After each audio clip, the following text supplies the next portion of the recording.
ಸ್ನೇಹಿತರೆ ನಮಸ್ಕಾರ. ಡಾಕ್ಟರ್ ಸಿದ್ದು ಅವರು KK ನ್ಯೂಸ್ ಕನ್ನಡ ಚಾನಲ್ ಅಂತ ಒಂದು ಒಳ್ಳೆ ಯೂಟ್ಯೂಬ್ ಚಾನಲ್ ಅವರು ಓಪನ್ ಮಾಡಿದ್ದಾರೆ. ಆ ಯೂಟ್ಯೂಬ್ ಚಾನಲ್ನ ವಿಶೇಷತೆ ಅಂತ ಹೇಳಿದ್ರೆ ಅದರಲ್ಲಿ ಕೇವಲ ಸಣ್ಣ ಮಕ್ಕಳು ದೊಡ್ಡವರು ಯಾವುದೇ ಒಂದು ವಯಸ್ಸಿನ ಅಂತರ ಇಲ್ಲದೆ ಹೆಚ್ಚು ನಮ್ಮ ಕನ್ನಡಕ್ಕೆ ಸಂಬಂಧಪಟ್ಟಿರುವಂತಹ ಕರೆಂಟ್ ಅಫೇರ್ಸ್ ಎಲ್ಲ ಮಾಹಿತಿ ಸಿಗ್ತಾ ಇದೆ.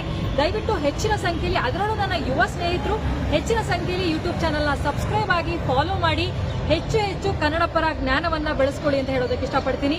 ನಾನು ನಿಮ್ಮ ನಿರೂಪಕಿ ಸವಿ ಪ್ರಕಾಶ್. ಅಧಿಕಾರಿಗಳಿಗೆ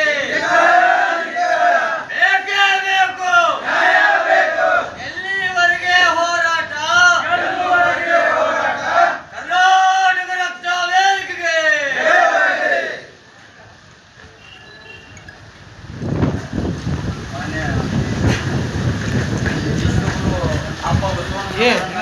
ನನ್ನ ಹೃದಯ ಮಂದಿರದಲ್ಲಿ ಇಂದು ಕರ್ನಾಟಕ ರಕ್ಷಣಾ ವೇದಿಕೆ ಮತ್ತು ಎಲ್ಲ ರೈತರು ಪೂಜ್ಯರ ನೇತೃತ್ವದಲ್ಲಿ ಇವತ್ತಿನ ದಿನ ಮನವಿ ವಿಷಯ ಏನಪ್ಪಾ ಅಂದ್ರೆ ಮನವಿ ತಗೊಳ್ಳಲು ಇವತ್ತು ಅಚಾನಕವಾಗಿ ನಮ್ಮ DC ಸಾಹೇಬರು ಕೂಡ ಇಲ್ಲಿ ಆಗಮಿಸಿದ್ದಾರೆ.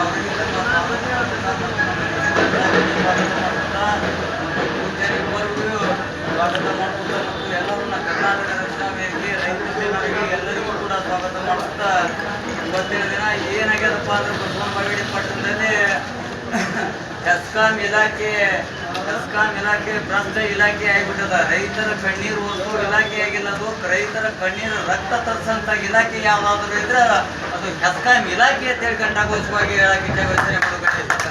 ರೈತರಿಗೆ ಒಂದು ನ್ಯಾಯ ಕೊಡಿಸಿ ಒಂದು ರೈತರ ಕಷ್ಟ ಸುಖದಲ್ಲಿ ಭಾಗಿಯಾಗಿರುವಂತ ಇಲಾಖೆ ಆಗಿರ್ಬೇಕು, ಹೊರತಾಗಿ ರೈತರ ಕಣ್ಣಲ್ಲಿ ನೀರು ತರಿಸಂತ ಇಲಾಖೆ ಯಾವ್ದಾದ್ರು ಇದ್ರೆ ಅದು ನಮ್ಮ ಬಸವನ ಬಾಗೇವಾಡಿ ಹೆಸ್ಕಾಂ ಇಲಾಖೆ ಅಧಿಕಾರಿ ಅಂತೇಳಿ ಘಂಟಾಘೋಷವಾಗಿ ಹೇಳಕ್ಕೆ ಬಯಸ್ತೀನಿ.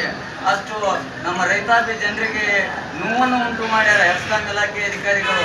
ಹೆಸ್ಕಾಂ ಇಲಾಖೆ ಅಧಿಕಾರಿಗಳು, ಮುಖ್ಯ ಕಾರ್ಯನಿರ್ವಾಹಕ ಅಧಿಕಾರಿಗಳು ಏನು ಮಾಡ್ಯಾರಪ್ಪ ಅಂದ್ರೆ ಸುಮಾರು 170 TC ಸುತ್ತವು 20 ದಿವಸಕ್ಕೆ ಒಂದೊಂದು TC ಕೊಡ್ಲಾಕತ್ತಾರ. 20 ದಿವಸಕ್ಕೆ ಒಂದೊಂದು TC ಕೊಟ್ರ ನಮ್ಮ ರೈತರು ಮಳೆ ಇಲ್ಲ, ಮೊದಲೇ ಮಳೆ ಇಲ್ಲ, ಬೆಳೆ ಇಲ್ಲ, ಜನ ಜಾನುವಾರುಗಳಿಗೆ ನೀರಿಲ್ಲ ಕುಡಿಲಕ್ಕ.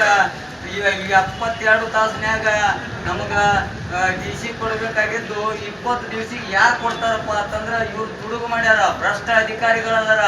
ಇವರು ರೈತರ ಕಣ್ಣೀರು ಓರ್ಸೋರಲ್ಲ, ರೈತರನ್ನ ಸಾಯಿ ಹೊಡೆಯೋದ್ರು, ನುಂಗೋರು, ಕಣ್ಣಾಗ ನೀರು ತರಿಸೋರು, ಇಂಥ ಭ್ರಷ್ಟ ಅಧಿಕಾರಿಗಳು ನಮ್ಮ ಮುಖ್ಯ ಕಾರ್ಯನಿರ್ವಾಹಕ ಅಧಿಕಾರಿ ಹೆಸ್ಕಾಂ ಇಲಾಖೆ ಬಿರಾದರವರು ಏನು ಮಾಡ್ಯಾರಪ್ಪ ಅಂದ್ರೆ ಶೀಘ್ರ ಯೋಜನೆದಾಗ ಇಲ್ಲಿರ್ತಕ್ಕಂಥ ಸ್ಟಾಕ್ ಇರ್ತಕ್ಕಂಥ TCಯನ್ನ ಶೀಘ್ರ ಯೋಜನೆದಾಗ 1 ಲಕ್ಷ 1.5 ಲಕ್ಷ ರೊಕ್ಕ ಕೊಟ್ಟವರಿಗೆ ಕೊಟ್ಟು ಈಗ 160 TC ಸುತ್ತವು. ಎಲ್ಲ ರೈತರು ಪ್ರತಿದಿನ ಬೆಳಗ್ಗೆ ಬಂದವರು ಸಂಜೆವರೆಗೆ ಪಾಪ ಅಲ್ಲಿ ಬುತ್ತಿ ಕಟ್ಕೊಂಡು ಕಾಯ್ಲಾಕತ್ತಾರ. ಅವ ಮೀಟಿಂಗ್ ಅದ, ಅದು ಸುಳ್ಳುತನ ಹೇಳಿಕೆಯಿಂದ ಓಡಾಡಕತ್ತಾನ. ಅದ್ರ ಸಲಂದ ನಾವು ಅಧಿಕಾರಿಗಳಲ್ಲಿ ಏನು ವಿನಂತಿ ಮಾಡ್ಕೋತೀನಪ್ಪ ಅಂದ್ರೆ ನಮ್ಮ ರೈತ ಜನರಿಗೆ ಈಗ 72 ತಾಸಿನ್ಯಾಗ ಕೊಡ್ಲಿಲ್ಲಪ್ಪ ಅಂದ್ರೆ 3 ದಿವಸ ಕಳೆದ್ರೆ ಅದ್ರ ಪರಿಹಾರ ಬರಬೇಕು.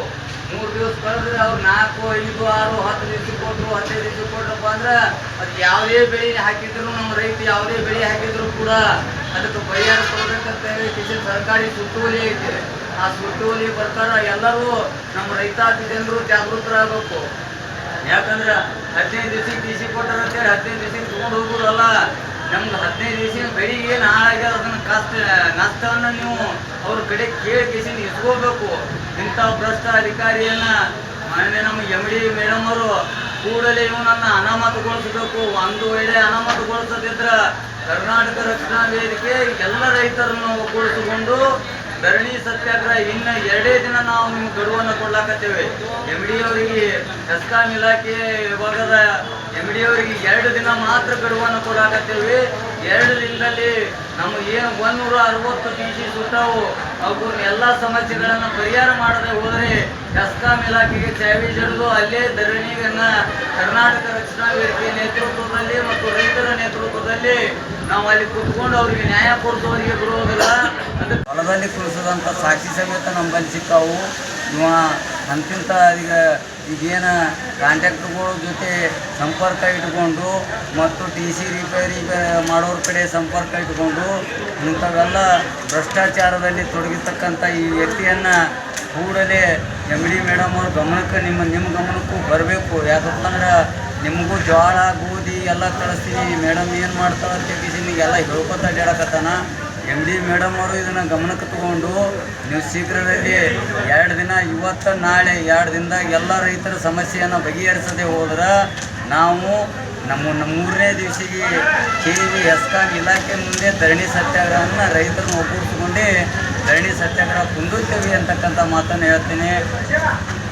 ಈಗಾಗಲೇ ಸಾಕಷ್ಟು ಭ್ರಷ್ಟಾಚಾರದಲ್ಲಿ ತೊಡಗ್ಯಾನ. ಒಂದೇ ಭ್ರಷ್ಟಾಚಾರದಲ್ಲೆಲ್ಲ ನಿರಂತರ ಜೊತೆಗೆ 5 ಲಕ್ಷ ರೂಪಾಯಿ ರೈತರ ಕಡೆ ತೊಗೊಂಡಾನ. ಆದರೆ ಇಲ್ಲಿ ಮತ್ತೆ 5 ಲಕ್ಷ ರೂಪಾಯಿ ಬಿಲ್ಲನ್ನು ಎತ್ತಾನ. ಅವು ಸತ್ಯ ಸಾಕ್ಷಿ ಸಮೇತ ನಾವು ಹಿಡಿದೇವಿ. ಅದಕ್ಕೆ ಇಂಥ ಭ್ರಷ್ಟ ಅಧಿಕಾರಿಯನ್ನು ನಮ್ಮ ರೈತರ ಕಣ್ಣೀರು ಒರೆಸಾಕ ಬಿಟ್ಟರೆ ರೈತರಿಗೆ ಯಾವುದೇ ಮತಕ್ಷೇತ್ರದಲ್ಲಿ ಇಂಥ ಸಮಸ್ಯೆ ಇಲ್ಲ. ಹಿಂದಕ್ಕೊಮ್ಮೆ ಹುಬ್ಬಳ್ಳಿ ಒಳಗೆ 40 ಕೋಟಿ ರೂಪಾಯಿ ಯಾರಾಗಿತ್ತಲ್ಲ, ಆ ಪರಿಸ್ಥಿತಿ ಬಸವನ ಬಾಗೇಡಿಗೆ ತರ್ಲಾಕತ್ತಾನವ. ಈಗ ನಮ್ಮ ಸಚಿವರು ಯಾಕೆ ಸುಮ್ಮ ಮೌನ ತಾಳ್ಯಾರ ಅನ್ನೋದು ಗೊತ್ತಾಗಲ್ತು. ಇಂಥ ಭ್ರಷ್ಟ ಅಧಿಕಾರಿಗಳನ್ನು ಎಂದೂ ಸಹಿಸಲ್ಲ ಅವರು. ನಮ್ಮ ಸಚಿವರ ಬಗ್ಗೆ ನಮಗೂ ಹೆಮ್ಮೆ ಐತಿ. ಆದರೆ ಇಂಥ ಭ್ರಷ್ಟ ಅಧಿಕಾರಿಗಳನ್ನು ಯಾಕೆ ಮುಂದುವರೆಸ್ಕೊಂಡು ಹೊಂಟಾರ ಅದು ನಮಗೂ ಸಂಶಯಾಸ್ಪದ ಆಗ್ಯದ. ಅದಕ್ಕೆ ನಮ್ಮ ಸಚಿವರು ಅಲ್ಲಿ, ನಮ್ಮ ಶಾಸಕರ ಬಳಿ ನಾನು ವಿನಂತಿ ಮಾಡ್ಕೊತೀನಿ, 160 ಮಂದಿ ರೈತರು ದಿನ ಹೊತ್ತೊಂಡ್ರೆ ಅಡ್ಡಾಡಿ ನಿಮ್ಮ ಗಮನಕ್ಕೂ ಬಂದರೂ ಕೂಡ ನೀವು ಮೌನ ತಡೆಯಿರಲ್ಲ. ಅದಕ್ಕೆ ನಮಗೂ ಕೂಡ ಸಂಶಯಾಸ್ಪದ ಆಗ್ಯದ. ಇಂಥ ಭ್ರಷ್ಟ ಅಧಿಕಾರಿಯನ್ನು ಕೂಡಲೇ ಕಿತ್ತೆಸೆದು ನಿಮ್ಮ ಗೌರವಕ್ಕೆ ಧಕ್ಕೆ ತರತಕ್ಕಂಥ ಅಧಿಕಾರಿಯನ್ನು ಇಲ್ಲಿ ನಮ್ಮ ಹೊಸ ಜನಸ್ಥಳದಾಗ ಯಾವುದೇ ಅಧಿಕಾರಿ ಇರಲಿ ಇಟ್ಕೋಬೇಡ್ರಿ. ಇವ ಭಾಳ ನೀಚ, ನಿಮ್ಮ ಹೆಸರನ್ನು ಹಾಳು ಮಾಡ್ತಕ್ಕಂಥ ಒಬ್ಬ ಭ್ರಷ್ಟ ಅಧಿಕಾರಿ ಅದನ್ನು. ಅದಕ್ಕೆ ನಮ್ಮ ರೈತರಿಗೆ ಏನಾದರೂ ತೊಂದರೆ ಆದ್ರೆ ಕರ್ನಾಟಕ ರಕ್ಷಣಾ ವೇದಿಕೆ ನಮ್ಮ ರೈತರಿಗೆ ನಾವು ಪ್ರಾಣ ಕೊಡೋಕ್ಕೂ ಸಿದ್ಧದೇವಿ. ಆದರೆ ನ್ಯಾಯ ಕೊಡಿಸುತ್ತಾನ ನಾವು ಬಿಡೋದಿಲ್ಲ ಅಂತಕ್ಕಂಥ ಮಾತನ್ನು ಈ ಸಂದರ್ಭದಲ್ಲಿ ಹೇಳ್ತಾ, ಇದು 3 ದಿವಸವರೆಗೆ ನಿಮ್ಗೆ ಗಡುವು ಐತಿ. 3ನೇ ದಿವಸ ಆಗಿಂದ 4ನೇ ದಿವಸಿಗೆ ನಮ್ಮ ಟೆಂಟ್ ನಾವು ಹೆಸ್ಕಾಂ ಇಲಾಖೆ ಬಸವನ ಬಾಗೇವಾಡಿಯ ಡಿವಿಷನ್ ಆಫೀಸ್ ಮುಂದೆ ನಾವು ಧರಣಿ ಸತ್ಯಾಗ್ರಹವನ್ನು ಹಮ್ಮಿಕೊಳ್ತೀವಿ ಅಂತ ಹೇಳಿಕಿಸಿಂದ ಈಗ ಎಮ್ ಡಿ ಮೇಡಮ್ ಅವರಿಗೆ ಒಂದು ಎಚ್ಚರಿಕೆ ಗಂಟೆ ರವಾನೆ. ನಿಮಗೆ 3-4 ದಿನದಲ್ಲಿ ಬಂದು ಈ 160 ಮಂದಿ ರೈತರ ಸಮಸ್ಯೆಯನ್ನು ದಿನಕ್ಕೆ ಕೊಡಲಿಲ್ಲಪ್ಪ ಅಂದ್ರೆ ಮತ್ತು ರೈತರು ಜಾಗೃತರಾಗಬೇಕು. 15 ದಿವಸದಿಂದ ಯಾರು ಟಿ ಸಿ ತೊಗೊಂಡು ಹೋಗಿರಿ, 20 ದಿವಸದಿಂದ ಯಾರು ಟಿ ಸಿ ತೊಗೊಂಡು ಹೋಗಿರಿ, 3 ದಿನ ಮೇಲ್ಪಟ್ಟು ಯಾರಿಗೆ ಟಿ ಸಿ ಕೊಟ್ಟಾರ ಅವ್ರಿಗೆ ಪರಿಹಾರ ಬರ್ತದೆ. ಅದು ಎಮ್ ಡಿ ಮೇಡಮ್ ಅವ್ರ ಕಡೆಯಿಂದ ಬರ್ತದೆ. ಆ ಪರಿಹಾರವನ್ನು ಯಾವ ಬೆಳೆ ನಾಶ ಆಗ್ಯದ ಆ ಬೆಳೆಗೆ ಪರಿಹಾರ ಕೂಡ ನೀವು ತಗೋಬೇಕು, ಸದುಪಯೋಗ ಪಡ್ಕೋಬೇಕು. ರೈತರು 3 ದಿನದ ಮ್ಯಾಗ ಯಾರಿಗೆ ಟಿ ಸಿ ಕೊಟ್ಟಾರ, ಯಾವ ಬೆಳೆ ನಾಶ ಆಗ್ಯಾವ, 15 ದಿವ್ಸಿಗೆ ಯಾರಿಗೆ ಕೊಟ್ಟಾರ, ಯಾವ ಬೆಳೆ ನಾಶ ಆಗ್ಯಾವು ಅವೆಲ್ಲ ಬರೋದು. ಇದಕ್ಕಪ್ಪ ಅಂದ್ರೆ ಅವ ಎಲ್ಲ ಬಿಲ್ ಅವನೇ ತೊಗೊಂಡ್ಬಿಡ್ತಾನವ. 15 ದಿವಸ 20 ದಿವಸ ಕೊಟ್ಟು ಎಲ್ಲ ಟಿ ಸಿಗಳನ್ನು ಮಾರಾಟ ಮಾಡ್ಯಾನ.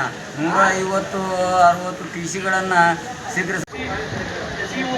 ಸಮಯದ ಸಂಪೂರ್ಣ ಉಲ್ಲಂಘನೆಗಾಗಿ ವಿಭಾಗದ ಸಿದ್ದರಾಮ್ ಎಂ ಬಿರಾದರ್ ಕಾರ್ಯನಿರ್ವಾಹಕ ಇಂಜಿನಿಯರ್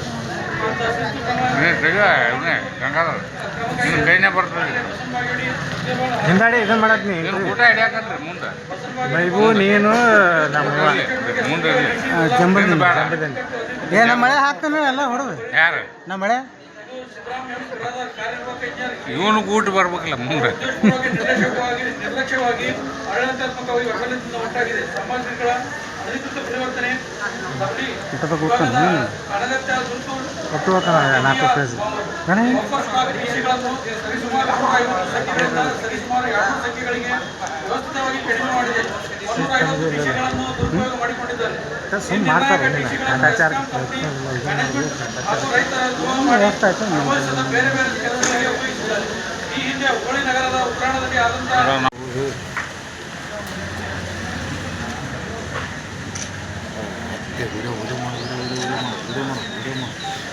ರವಿ ವಿಡಿಯೋ ಒಳ್ಳೆ